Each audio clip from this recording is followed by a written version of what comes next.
Hello, welcome to the land of Kakiak. My name is Laurel. Today we're going to talk about glued sounds and syllable division. Okay, we've already gone over what is a vowel, what is a consonant, what is a syllable in our first video. And we talked about closed, open, and magic E syllables. Last video we talked about inflectional endings and how some of them create their own syllable. Today, there's kind of a crossover with glued sounds and one of our inflectional endings, which is the ing.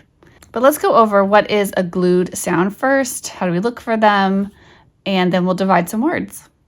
So we're going to see things that fall under the ng. We all have seen this ng and unk. You'll typically hear about. So you'll be familiar with ang, ing, ong, and ung, and then ank, ink, onk, and unk. So when you see these in these derivations here, right, all there, you know not to divide these glued sounds up. So let's say we had the word king, right? We've got a glued sound here. So we're never gonna divide these letters up. They have to stick together. And you're typically gonna see these at the end of a single syllable word. So you like to teach the kids to spot these right away when we are analyzing our words. So when I really like to use sing, sang, song, sung, just because they all are variations of the same. Those are all real words. And then right away, right, we see ing. We see a glued sound, a glued sound, a glued sound, a glued sound. And then for our unk glued sounds, we have words like sank, sink, maybe bonk, and what about skunk? See, ank, ink, onk, unk. Okay, let's do some words we are multisyllable. This one I like this one because it uses that glued sound two different ways. What about singing? Singing. So looking at this word, I see two things. I see glued sound on my base word, right? I have a base word here, sing, with a glued sound. And I have an inflectional ending, ing, which is forming its own syllable. I'm dividing between the base word and the inflectional ending here because this one does actually make its own syllable because it has the verb sound here, right? Both of these glued sounds contain verbs. Ing, the E sound, coming from the I. Okay, let's look at this word. Let's look at the word singlet. The athlete wore a singlet to the race. So I see my glued sound ing, glued sounds here. So no, I'm not going to divide those up. And then I'll go through, I don't see any inflectional endings, so I don't have to worry about that. So I've got sing, ing, e, right there. Let, here. Okay, so let's look what's in between those to see where I would need to divide. So usually with a V, C, C, C, V, you would divide after the first consonant. But since we can't do that in this case because we can't divide up these glued sounds, you can't cross that rainbow, then we are going to divide after. And then I'm going to check my pronunciation. Sing, let, singlet, which just is, I know it looks like a short E, but we pronounce it it's pronounced like a schwa vowel. But what kind of syllable types do I have here? So sing. Oh, and I have words like this that it looks like a closed syllable, right? But it doesn't follow the like sounding out patterns. It's not sang, ing. It has its own distinct, these 3 letters have their own distinct sound when they're glued together like this. Sometimes people call these welded letters also. So in this case, I call these kinds of syllables unit. They just make their own little unit. And then this is follows the closed syllable pattern. See, it's been closed off, that vowel by the consonant T, singlet. So I might just write U for short, unit. Let's try chipmunk. Chipmunk.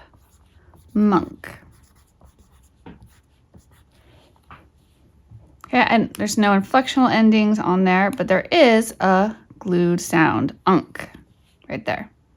So I cannot divide those letters up. All right, now look for my vowels. So I have I right here. And then, of course, my is coming from my unk. I've got 2 consonants in between. And my V, C, C, V, I know I'm going to divide between the consonants. Chip, I got a nice, neat, closed syllable. Monk, I've got a unit there. Chipmunk, 2 syllables. Let's try winked. Okay, so what's going on with this word? So I see my base word, wink, and I see my inflectional ending, ed, winked. So now let's take a look for the glued sounds, which I do. I have ink here. Give myself my little rainbow. I'm not going to divide those up. So now I'm going to ask myself about the vowels. What vowels do we have? So I've got E in ink, winked. Now, I might be tempted to think I had a vowel sound here, right, in that inflectional ending. But because of our spelling rules, ed can be pronounced either t, d, or id, depending on what sound came before. So what sound came before was the k, which dictates that this will be pronounced t. Remember, only T and D's will give us the id pronunciation of ed. So that's not a T or a D. So it's not making its own syllable. This is actually still a single syllable word, winked. And I would call it, if I'd say, oh, well, what kind of syllable is it? Because it has this, ink has this unique sound in it. I would just call this a unit. Single syllable unit word. All right, let's use a word. I'm trying to match up different syllable types. This might be, I don't know, this is probably not a real word, but let's use it. Let's say we came up with the word song. Song mate. Maybe somebody you're doing a duet with. And first we would look for any inflectional endings. No. Let's look for glued sounds. Ong. I see one here. There's not any digraphs or vowel teams, so don't have to worry about those. Right, let's divide. Let's look for our vowels. So I've got ah and ong, and I've got a long a in mate. And I know that E is silent. It's there to make the A long. So I don't need to worry about it. All right, let's work in between my vowels to see where to divide the syllables. So I have B, C, C, C, V. So again, I kind of run into that. Usually you would divide here, but we can't because of these glued sounds that cannot be separated. So we're going to scooch over, which makes sense. This is also like a compound word. You divide between the compound words, right? Song, mate. Yeah, that makes sense. If I had accidentally, like if I had divided here, would be son, right? Or son, gamate, which we know that's not right. So here I have a unit, I have a glued sound. And here I have a magic E syllable. what if I had a word like this? You try to divide this one. Rehung. She rehung all the Christmas ornaments after the children went to bed. All right, what am I looking for? Inflectional ending? No. Glued sounds? Yes. Ung. Digraphs, vowel teams? No. Vowels. I've got an E, right, a long E, and I've got my short U, an ung. Oops. Connect them. Where am I going to divide? Let's look at the consonants in between. Now I have a VCV, so now I fall back into, is this a VCV open? In that case, I divide here if the vowel is long. Or is it a VCV closed? I divide here to close off that vowel when it's short. Which one do I have? Well, that is a long E, so I know it's a VCV open. Cut here. Rehung. That looks right to me.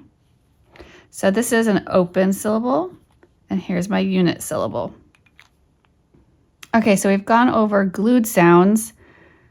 Let's just go over quickly other things that we don't divide. Like I've been using the word digraph. So digraph just means like 2 letters. When I'm using it, the word digraph, I am referring to consonant digraphs. Things like WH, SH, TH, CH, and PH. When I see those, I will, and these are consonant sounds, I will underline them to show they're connected. But I'm teaching the kids like to read these words a lot of times, like if I look at the word when, because they will start out going w, n. I'll be like, now WH is w when we're teaching this digraph, and I'll put it's just one sound, w, e, n, 3 sounds. And you can give them w, e, n. They can fill it in. W, it's one sound. E, n. Right? This happens to be a consonant vowel, consonant CVC word.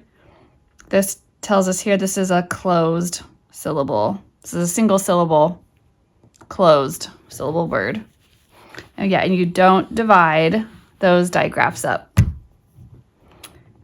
When I say vowel team,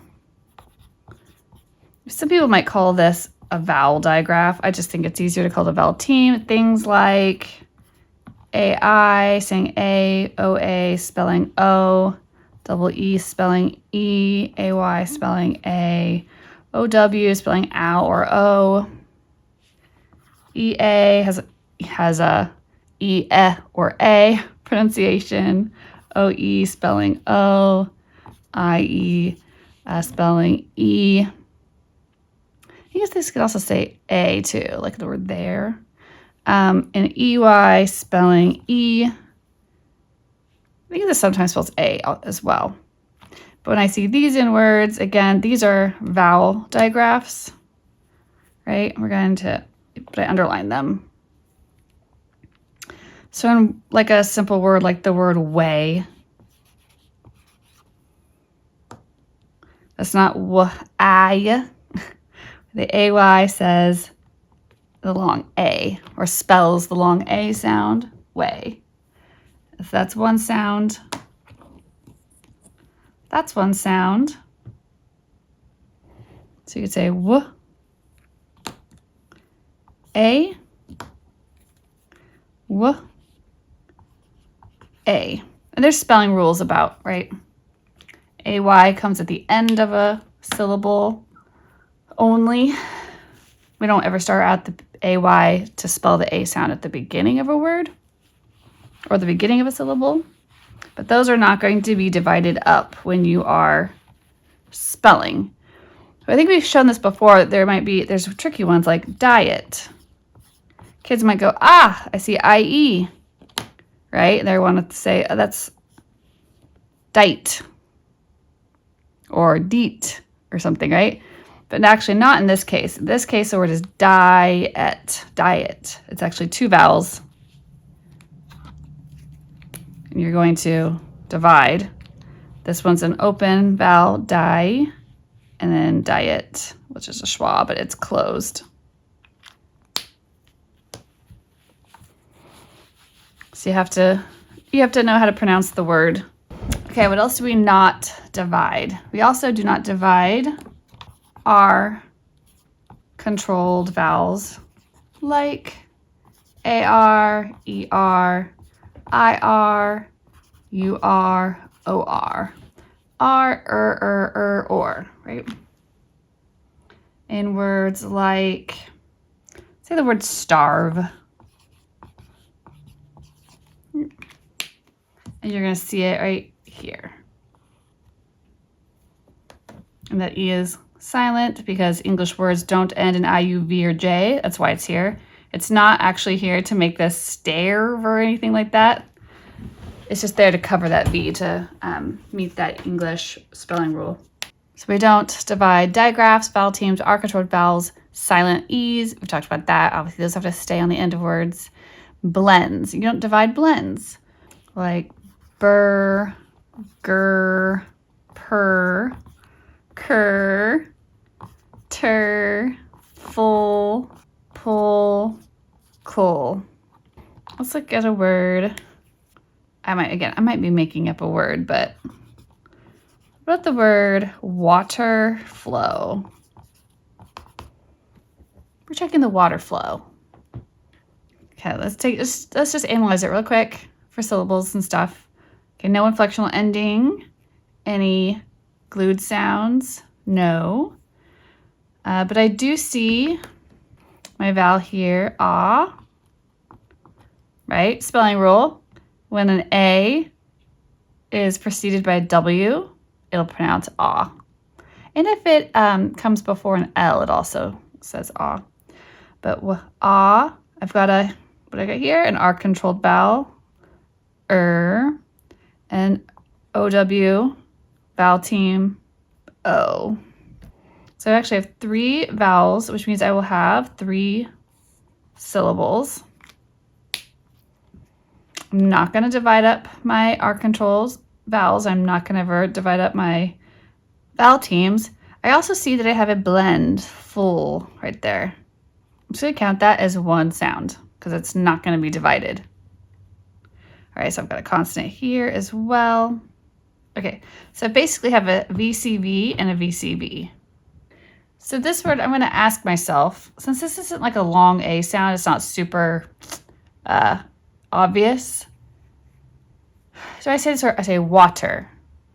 Do I say water or do I say water? We say it water. So I'm actually going to cut it here and just know that this W is influencing the way that that A is pronounced. This is actually an open syllable. So moving on to the next section, since I know that this is the end of the word, I know it's going to be divided here, right? In flow, that's only one syllable. So I had an R-controlled syllable here. And this vowel team here, this is a vowel team syllable here, which we haven't quite covered yet, but you're getting a preview right there.